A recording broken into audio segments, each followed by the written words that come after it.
ಸಂಹಿತೆ ಮುಗಿದ ನಂತರ ಭೂ ಅಕ್ರಮದಲ್ಲಿ ಭಾಗಿಯಾಗಿರುವ ಅಧಿಕಾರಿಗಳಿಗೆ ಕಾನೂನು ಕ್ರಮ ಕೈಗೊಳ್ಳುತ್ತೇವೆ ಎಂದು ಜಿಲ್ಲಾ ಉಸ್ತುವಾರಿ ಸಚಿವರಾದ ಕೆಜೆ ಜಾರ್ಜ್ ರವರು ತಿಳಿಸಿದರು. ಈಗಾಗಲೇ ಎಲ್ಲ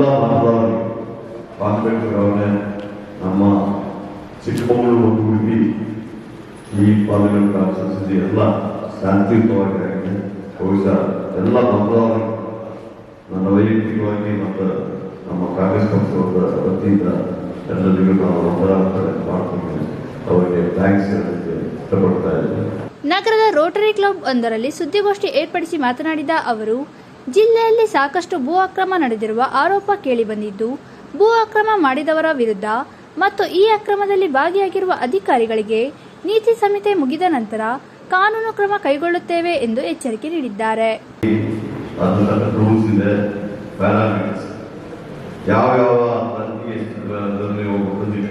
ಇಡೀ ನಮ್ಮ ಕರ್ನಾಟಕ 10 ಲಕ್ಷ ಕಿಲೋಮೀಟರ್ ಅವರು ನಾಯಕರು ಡಿಪೆಂಡ್ ಮಾಡ್ತಾ ಅವರೇ ಹೇಳ್ತಾರೆ. ವಾಸ್ತವಾಂಶ ಒಬ್ಬರು ಶಾಸಕ ಹೇಳ್ತಾರೆ, ವಾಸ್ತವಾಂಶ ಹೇಳ್ತಾರೆ. ಆ ರೀತಿಯಲ್ಲಿ ಏನಾದರೂ ಕಡಿಮೆ ಅದರಲ್ಲಿ ಅನಿಮಾತ್ರದ ಕಡಿಮೆ ಆಗಿದೆ. ಅವರೇನು ಹೇಳ್ತಿದ್ದಾರೆ, ನಾನು ಸಮೇತ ಮಂದಾನದ ಬಂದು ಈಗ ಮರ ಈ ಆನೆ ಏನು ಮಾಡ್ತಾರೆ, ಮರ ಇದು ಮಾಡ್ತಾರೆ. ಆನೆ ಇದು ಹತ್ರ ಇರ್ತದೆ, ಮರ ತೆಗೆದುಕೊಂಡು ಅದಕ್ಕೆ ಶಾಕ್ ಆಗೋ ಚಾನ್ಸಸ್ ಇದೆ.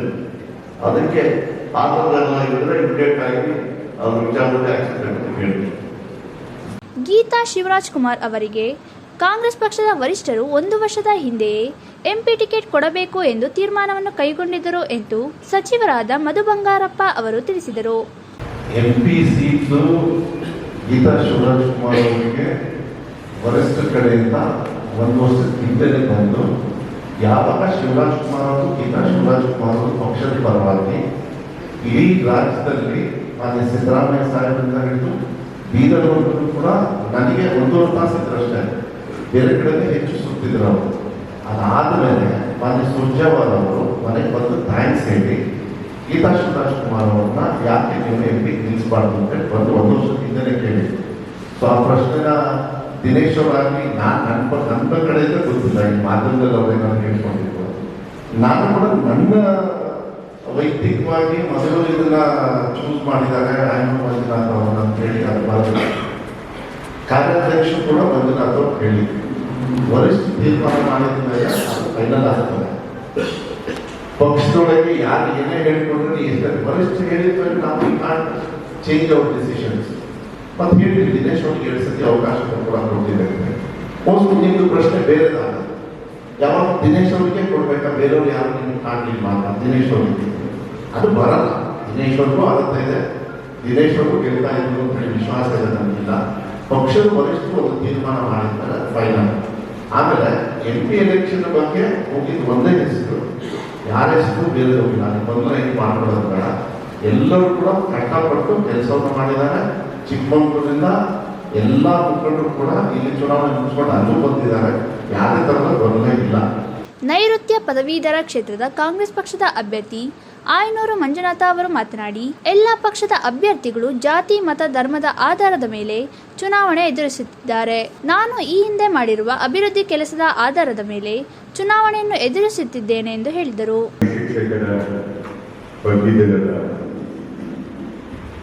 ಉಪನ್ಯಾಸಕರ NPS OPS ಸಂಘಟನೆಗಳ ಇತರ ಈ ಕ್ಷೇತ್ರದಲ್ಲಿ ಬರ್ತಕ್ಕಂಥ ಸರ್ಕಾರಿ ನೌಕರರು, ಅನುದಾನಿತ ಶಾಲೆ ಸಂಸ್ಥೆಗಳ ಸಂಘ ಸಂಸ್ಥೆಗಳೊಂದಿಗೆ ನನಗೆ ಅತ್ಯಂತ ನಿಕಟವಾದಂತಹ ಸಂಬಂಧ ಇದೆ. ಕಳೆದ ಬಾರಿ ವಿಧಾನ ಪರಿಷತ್ ಸದಸ್ಯನಾಗಿದ್ದಾಗ ಅವರ ಸಮಸ್ಯೆಗಳನ್ನ ಕುರಿತಂತೆ ಬೇರ್ಬಿಡಿ ಸಮಸ್ಯೆಗಳನ್ನೇ ಕೇಂದ್ರೀಕರಿಸಿಕೊಂಡು ಹೋರಾಟವನ್ನು ಮಾಡಿಕೊಂಡು ಬಂದಂಥ ಪರವಾಗಿ ಅವರೆಲ್ಲರೂ ನನ್ನ ಮೇಲೆ ವಿಶ್ವಾಸವಾಗಿದೆ. ಬೇರೆ ಪಕ್ಷದ ಅಭ್ಯರ್ಥಿಗಳು ತಮ್ಮ ಜಾತಿ ಧರ್ಮದ ಮೇಲೆ ಮತವನ್ನು ಕೇಳ್ತಾ ಇದ್ದರೆ, ನಾನು ನನ್ನ ಕೆಲಸದ ಹಿನ್ನೆಲೆಯಲ್ಲಿ ಮತ್ತು ಕಾರ್ಮಿಕ ಹಿನ್ನೆಲೆಯಲ್ಲಿ ನೌಕರರ ಬಂಧುವಾಗಿ ಎಲ್ಲ ಜಾತಿ ಧರ್ಮಗಳನ್ನ ಮೀರಿ ಮತವನ್ನು ಕೇಳುವ ಪ್ರಯತ್ನವನ್ನು ಮಾಡಿದೆ. ವಿದ್ಯಾವಂತ ಸಮೂಹ ತಮ್ಮ ಬದುಕನ್ನು ಕಡಿಮೆ ಇಟ್ಟುಕೊಂಡು ಬೇರೆ ಎಲ್ಲ ಚುನಾವಣೆಗಳು, ವಿಧಾನಸಭಾ ಚುನಾವಣೆ ರಾಜ್ಯದ ದೃಷ್ಟಿಯಿಂದ ಆಯ್ಕೆ ಆಗ್ತದೆ, ಪಾರ್ಲಿಮೆಂಟ್ ಚುನಾವಣೆ ದೇಶದ ದೃಷ್ಟಿಯಿಂದ. ಆದರೆ ಈ ಕಾಲದ ಪರಿಸ್ಥಿತಿ ಹೇಳಿದಂತೆ ಈ ಎರಡು ಚುನಾವಣೆ ನೌಕರರ ನೇರ ಬದುಕಿಗೆ ಸಂಬಂಧಪಟ್ಟದ್ದು. ದಿನೇಶ್ ಅವರಿಗೆ ಮುಂದೆ ಕಾಂಗ್ರೆಸ್ ಪಕ್ಷ ತಮ್ಮ ಜೊತೆ ಇರುತ್ತೆ ಅನ್ನೋದನ್ನ ಭರವಸೆಯನ್ನ ಈಗಾಗಲೇ ವೈಯಕ್ತಿಕವಾಗಿ ನಾನು ಕೊಟ್ಟಿದ್ದೀನಿ, ನನ್ನ ಜೊತೆ ಪಕ್ಷದ ಹಿರಿಯ ನಾಯಕರುಗಳು ಕೊಟ್ಟಿದ್ದಾರೆ. ಈ ಚುನಾವಣೆಯಲ್ಲಿ ನಾವು ಗೆಲ್ಲಬೇಕು, ನಮಗೊಬ್ಬ ಸೂಕ್ತ ಅಭ್ಯರ್ಥಿ ಇರಬೇಕು, ನಮಗೆ ಈ ಕ್ಷೇತ್ರದಲ್ಲಿ ಕೆಲಸ ಮಾಡಿದವರು ಇರಬೇಕು ಅನ್ಬೇಕಾದ್ರ ಎಲ್ಲ ಸಾಧಕ ಬಾಧಕಗಳನ್ನು ನೋಡಿ ನಮ್ಮ ವರಿಷ್ಠ ಮಂಡಳಿ ಈ ನಿರ್ಧಾರವನ್ನು ಕೈಗೊಂಡಿದೆ. ಈ ಸಂದರ್ಭದಲ್ಲಿ ಶಾಸಕರಾದ ಎಚ್.ಡಿ. ತಮ್ಮಯ್ಯ, ಶಾಸಕಿ ನಯನಾ ಮೋಟಮ್ಮ, ಮಾಜಿ ವಿಧಾನ ಪರಿಷತ್ ಸದಸ್ಯರಾದ ಗಾಯತ್ರಿ ಶಾಂತೇಗೌಡ, ಮಾಜಿ ಸಚಿವರಾದ ಬಿ.ಬಿ. ನಿಂಗಯ್ಯ, ಬಿ.ಎಲ್. ಶಂಕರ್, ಮಾಜಿ ಶಾಸಕರಾದ ಎಂ.ಪಿ. ಕುಮಾರಸ್ವಾಮಿ, ಬ್ಲಾಕ್ ಕಾಂಗ್ರೆಸ್ ಅಧ್ಯಕ್ಷರಾದ ಮಂಜೇಗೌಡ, ಶಿವಾನಂದ ಸ್ವಾಮಿ, Ravish Basappa, Tanuj Kumar, K. Mohammed, Shantegowda, Vijay Kumar, Ruben Moses, Mallesh ಸ್ವಾಮಿ, ಹಿರೇಮಗಳೂರು ರಾಮಚಂದ್ರ, ಜಗದೀಶ್ ಹಾಗೂ ಇನ್ನಿತರ ಕಾರ್ಯಕರ್ತರು ಉಪಸ್ಥಿತರಿದ್ದರು. ಹಾಗೆ ಶಾಸಕರಾಗಿರುವಂತಹ ಸಹೋದರ